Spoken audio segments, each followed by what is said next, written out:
This is the Osee GoStream Deck DUET.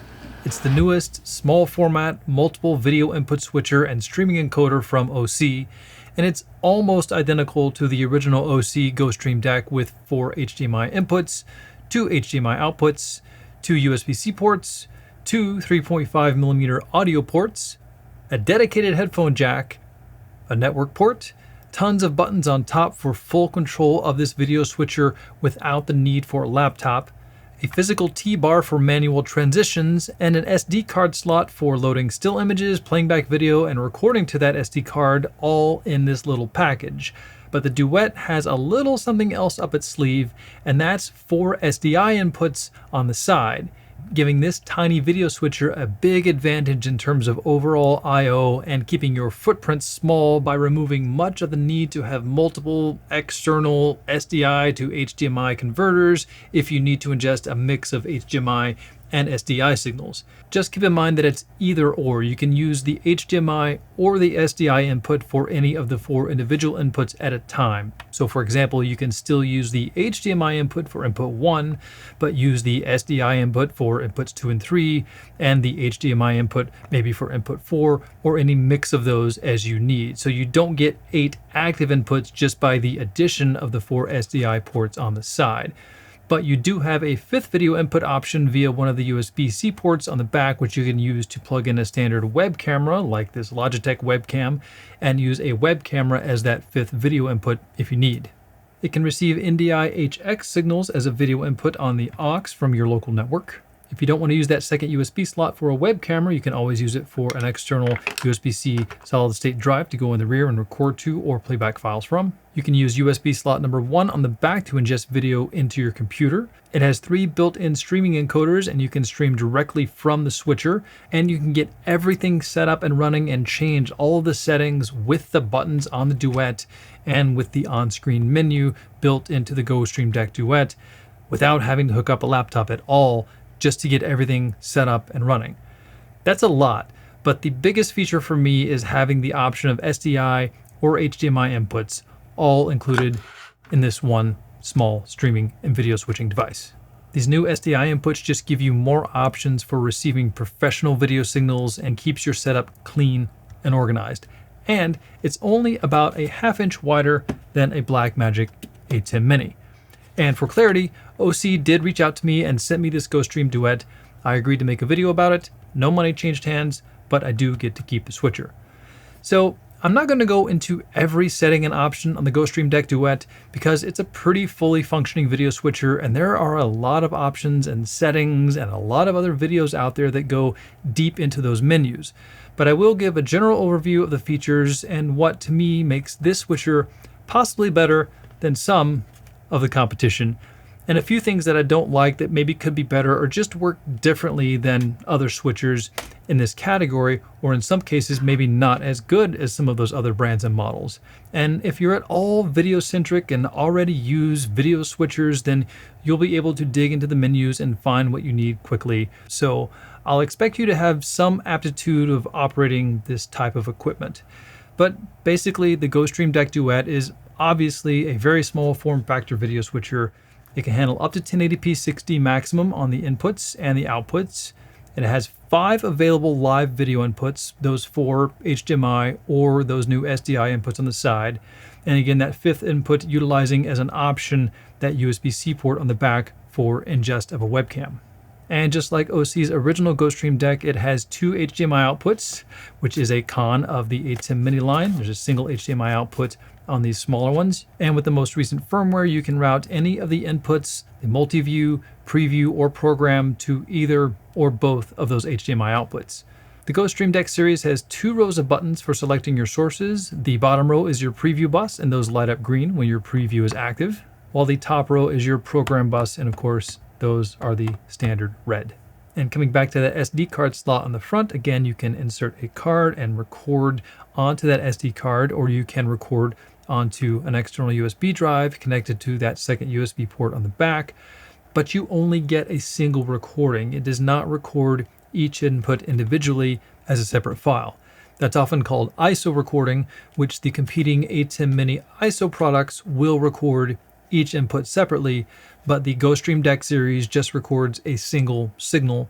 But you can set that recording to be your program or any one of the individual inputs or the aux input, or you can record your multi-view if you really wanted to. But just keep in mind that the streaming and USB feeds are also tied to that same recording bus. So you can't record your multi-view or a single input while outputting program to your live stream or over to your computer via USB. You can load still images and video files onto an SD card or onto a USB-C drive and load the still images into the internal storage of the switcher for static backgrounds, and those images will stay on the switcher even if you take the SD card out. But for playing back video files from that SD card, you'll need to leave the SD card in the switcher. But you can play back those video files from the SD card or again from that attached USB-C drive directly using the buttons on the GoStream DEC right here on the top right, kind of giving you another video source for pre-recorded content with audio without having to use up an input with a laptop. So you could run some entire video productions with just this switcher, depending on your content. The two 3.5mm audio input ports will only accept stereo audio, not balanced audio. You can set the audio inputs to accept a line level input or a mic level input, or even set it to mic plus power, so you can use a small, maybe on-camera microphone that needs a small amount of voltage, like a Rode Video Micro, or even this Movo VXR10, because small microphones like this need a little bit of voltage from inputs on cameras, or from the voltage you can get out of the GoStream DEC DUET on one of those mic inputs when you set it to mic plus power in the software control. It does have some NDI functionality to receive an NDI video feed over your local network, but as of the latest firmware, it will only accept the NDI HX protocol, which is a lower bitrate version of NDI and is somewhat limited to certain cameras that have that codec pre-installed, or you can purchase an NDI HX license for something like your smartphone and use your smartphone as that NDI HX source.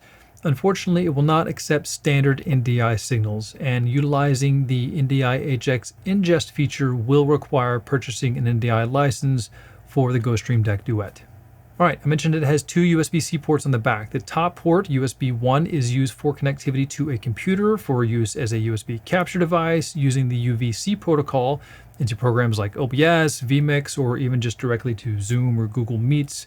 And you can also change what view goes to the USB-C port. So if you wanted to, you could output your multi-view to your USB-C port while having HDMI 1 be preview and HDMI 2 be program, as long as you install the latest version 2.1.0 firmware. The bottom USB-C port, USB 2, can be used for either the aforementioned USB webcam option, or obviously to plug in a hard drive for recording to or playing back files from. You've got built-in picture-in-picture options, super source for side-by-side shots or custom layouts, upstream keys for green screens or Luma keys, downstream keys for things like lower thirds, so you can put your name down here, very nice. Mix effects like a simple fade, or horizontal, vertical, or any number of different wipe effects, or even circular or diagonal wipes. A dip to a color before your next transition, like black, white, or any color you choose. And you can even set your transition to preview only, so you can preview what that will look like when you use it in program. And I find that a great use for this is color matching cameras.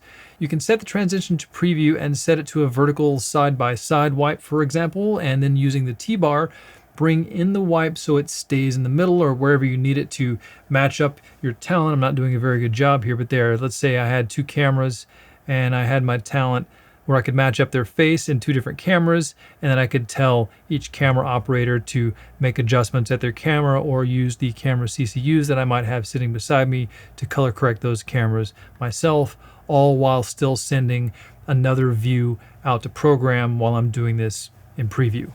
It does have some macro recording functionality, so you can record certain moves or things you want to do, and it has dedicated buttons to recall those macros. I haven't had a lot of time to play with that or record anything, but there are some options on the GoStream DUET for recording those macros. And as I mentioned, it has built-in streaming encoding right on the device without the need for a computer. You can copy those keys from your streaming service, import them here, and choose between any of the services that you need, like YouTube, Twitter, Restream.io, Vimeo, Boxcast, Facebook.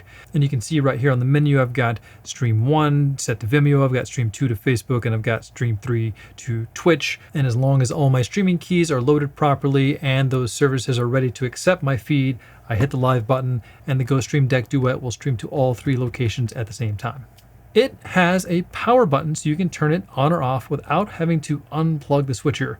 I bring this up because comparing again to Blackmagic switchers do not have power buttons, and it can be unproductive and a little bit unprofessional to always have to unplug or replug in your switcher just to turn it on or off, especially when you just want to save some power and maybe turn it off for the night. So having a power button, I really like. And of course, as you've seen a little bit, it has that built-in on-screen menu using the menu button on the GoStream Deck and the knob just above that button. And the on-screen menu only comes up on whichever output you have your multi-view on, so that's good. It means the on-screen menu will never come up over your preview or program main feeds.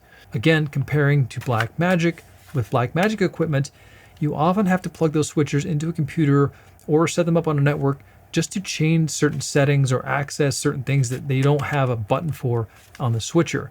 But they recently came out with their own dedicated software control app for Windows or Mac that has the same functionality you get with the on-screen menu, so you could also just use a laptop for control if you wanted.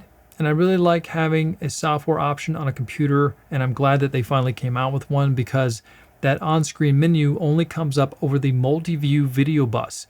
So if you have both of your HDMI outputs set to maybe preview and program respectively, and then you want to access the menu, you won't see the menu on HDMI output 1 or 2. I made this mistake and I couldn't see or access the menu, but luckily I had already installed the software control and I was able to send multi-view over to my computer so I could then see the on-screen menu in OBS and get everything back to where I need it to. So just be careful about that. And if you've noticed at all, that on-screen menu does cover up your input 4 and the lower right side of the multi-view, which is set to the audio mixer. So anytime you've got that on-screen menu going, you're covering that up. So it is something to note. You can always put number 4 in preview right there. That is my computer screen in case you have the menu up and you can't see it, but not always ideal, but I still just really like having that on-screen menu at my fingertips at any time. And there is an available plugin module for BitFocus Companion so that you can control the GoStream Deck Duet with an Elgato Stream Deck.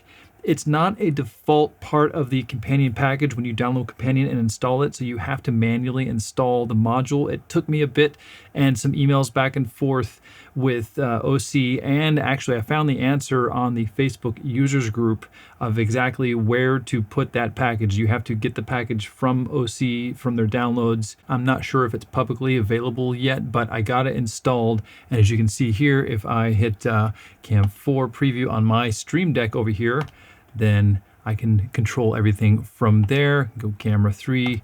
Haven't tested everything, but it is an option that you can get installed and control everything from an Elgato Stream Deck. So again, that's a lot, and that's the general overview. And if you want to stick around, I wanted to touch on a few details as I've been using the Duet and testing it a lot here in my home office. And so far it's worked very well, but let's dig into a few more things. You can't see at a glance which audio channels are on. You have to first press the channel you want to view to see if that audio channel is on or off. And once you select the channel, the AFV and the on button and the control knob are then controlling that audio input channel. So mic 1 here is on, and the control knob will control the after fader level. To see which other channels are on, you have to actually select that channel, and you can see mic 2 is not on. N1 is on, so I've got the audio coming from that camera going to the program recording for the GoStream Deck Duet, but you then have to keep selecting the channels to see whether they're on or off, etc. But at least you can see which channels are on or off and make changes and adjust again their after fader level with that control knob. The only way to adjust the input level for those channels, that is the pre-fader gain, would be to go into the software control, either with the on-screen menu down in the audio mixer section, or by connecting the software control, going to audio mixer and selecting the input gain for any of the channels right there. But you can always see which channels are on by looking at the audio mixer on your multi-view screen. And having that dedicated headphone port is great. However, it can be difficult to get the proper volume in just your headphones because there is no dedicated headphone volume knob for just that headphone port. You can adjust the headphone port volume by going to the menu in the software, then go to audio mixer, monitor, then adjusting this level here. However, this level adjustment in the software will also affect the embedded audio level going to both your multi-view and or your preview outputs. But luckily it does not affect the program audio. So if you have your HDMI 1, say, set to program, then changing that monitor level in the software will not affect the embedded audio going to, again, anywhere you have that program audio sent, be it the USB port or one of the HDMI ports. So a bit quirky, a dedicated headphone volume knob, or at the very least a dedicated headphone level in the menu would have been a lot better, especially depending on which headphones you use, the impedance of those headphones, which will determine how much level you need to send to them from any headphone jack. And if you're listening closely to the audio in this, I've tried not to do a lot of processing because I want you to hear the fans a little bit. I've got them set to auto. They are a little louder than normal, so in quiet environments, you may want to have them a little bit further away from your microphone. In live event environments, you're probably not going to hear the fan noise when you're in a bigger room with a crowd of people, but the fans on this are definitely louder than something like the Blackmagic 810 mini models. I've never heard the fan on these. I'm definitely hearing the fan right now. You can probably hear it in the recording a little bit. It's there, so be aware of it. The inputs will not recognize any 4K signals at all, nor can it send out 4K on the outputs. And it will not downscale a 4K signal either. So if you're sending a 4K signal from something like your camera, the switcher just won't even see it. It will just be black until you change your camera or other video source to output 1080p maximum at 60 Hertz or 60 frames per second or less. However, each video input does have a frame rate converter built in. This is often called a scaler, so you can have different frame rates from your cameras or other sources coming in, and the switcher will just accept those different frame rates and convert them to the frame rate that you set in the switcher.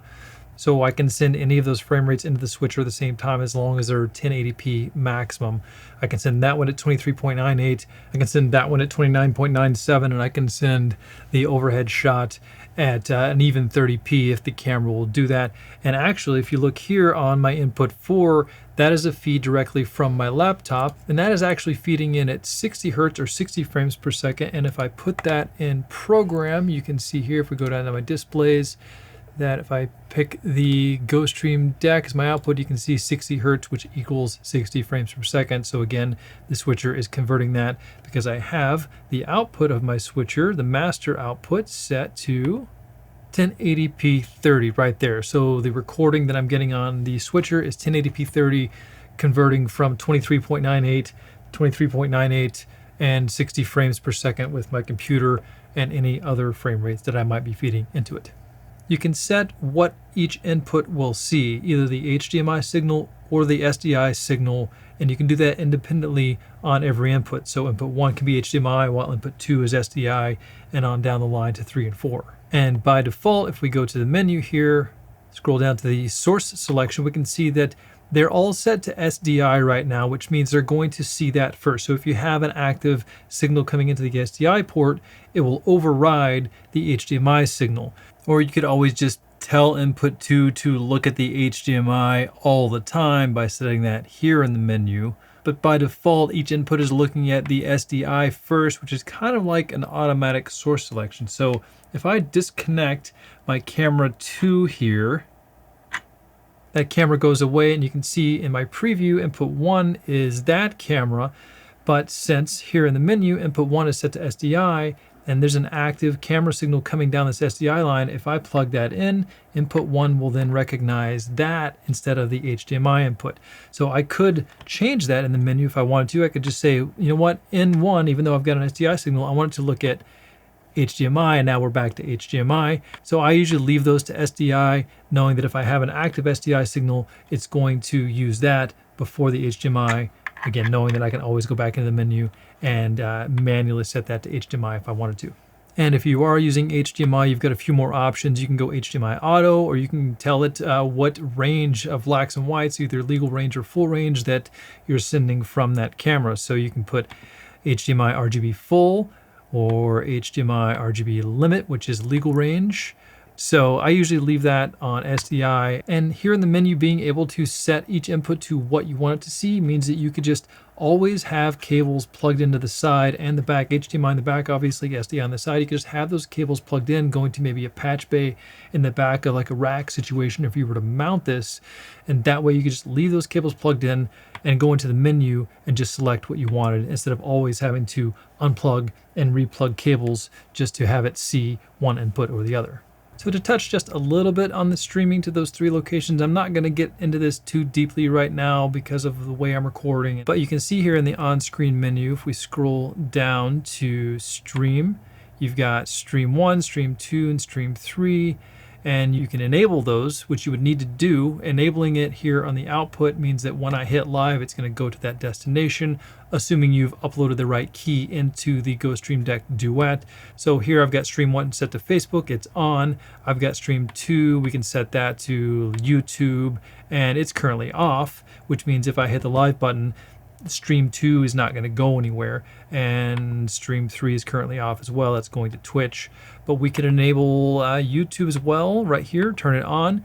And what we would need to do is go to the streaming platform, the back end, our own logins to Facebook, YouTube, Twitch, wherever it is, copy that streaming key to a text file, put that text file in the right directory on the SD card, put that SD card back in the DUET, and come back here to your stream. And then if the key is in the right location on the SD card, you can then go here and select that there is a YT-1 TXT. That's the key that I got for YouTube the other day. And I've got FB1, that's for Facebook. I got it working the first time that I got a key loaded. So very easy to use, especially if you're familiar with streaming and streaming keys and all that. I think small switchers like these are great for a lot of things, and I'm very happy that within the past 4 to 5 years, things have really gotten as tiny as this switcher, but still with so much functionality and I/O. Having multiple input options built into such a small device can really make for a clean, compact, and streamlined setup, and can eliminate the need for multiple HDMI to SDI converters. And you may actually see one here on my desk because I don't have an SDI camera that I can ingest, so I did have to convert this Sony ZV-1 over to SDI just so I could use the SDI input here to show as an example. But if you already have SDI sources coming to you from camcorders or more professional cameras that have SDI outputs, then you wouldn't need a lot of converters like this sitting behind the switcher, and that would make everything, again, so much tighter and clean. And I think one of the major complaints, definitely a complaint of mine from Blackmagic, is that on these mini models, even on the extreme models, they're either HDMI only or SDI only. None of their mini products have HDMI and SDI, and I think that's where the Osee GoStream Deck DUET has little switchers like this beat. And being able to control everything without a laptop, even building side-by-side and super source layouts with moving backgrounds and queuing up and being able to preview your downstream keys, your lower thirds, playing back video files, recording, all of that makes for a really compelling little production switcher package, which at the launch of this DUET model, the price is only about $400 US. Now, I have had the unit randomly reboot a few times. It seemed to happen at least once when unplugging and plugging in HDMI cables or the SD card.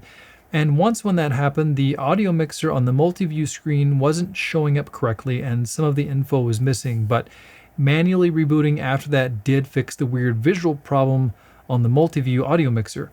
And it's hard to pinpoint anything that specifically caused these issues, and I can't seem to recreate it on purpose. So with any new hardware or firmware, be cautious about the types of events and productions that you deploy this on. Again, this is new firmware, and some of those reboots may have been because it's, I think, still beta firmware. It may be the public release, but it's the first version of the firmware that allows that software control, so they may still be working through a few of those things. And I will say that I've had the fan control set to low quite a bit. You can set it to auto, high, or low, so maybe the unit got too hot during those times, or again, it could be the new firmware, which could obviously be resolved with a future firmware upgrade. Now, I haven't used a lot of products from Osee. They are a Chinese-based company, but their communication and customer service and answering questions about my unit here have been very quick and informative, and maybe this video and others will help them continue working on their great features and any issues that I or you may encounter. Brands like Blackmagic Design are much more well-established and road-tested, But I've had a lot of problems with these 810 minis over the past few years. This one actually doesn't work on inputs 1 and 2 anymore. I've had them stop recording and corrupt recordings and just being unresponsive, and had to hard reboot them by unplugging the power and plugging it back in. So Blackmagic is far from being perfect either. And I've had a lot of fun testing and using the features of this tiny Osee GoStream Deck DUET. So obviously there are definitely some things that are a bit quirky or don't work exactly like I think they should or how I want them to, but overall, I think there's a lot of functionality here that will keep your setup small and organized. And I think that's gonna be it for this video. So if you like this video, I hope you did. Be sure and hit those like and subscribe buttons below. They really help out my channel and help me continue bringing you content like this and going over as much as I can go over in the limited time that I have in my somewhat busy life.